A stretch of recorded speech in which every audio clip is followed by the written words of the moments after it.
ওষুধ বানাতে বললো আমরা আইসক্রিম খেলাম ওষুধ দেবো হবে বল একদম আজকে খাবে না জল হবে ওষুধ কি খাবে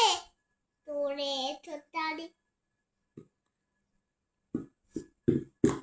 ওষুধ বানাচ্ছি খাবে আইসক্রিম একদম খাবে না জল হবে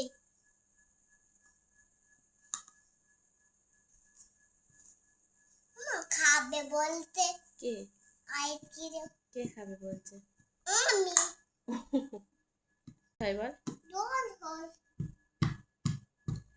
তো তুমি কি বানাচ্ছ ওটা জ্বরের ওষুধ হ্যাঁ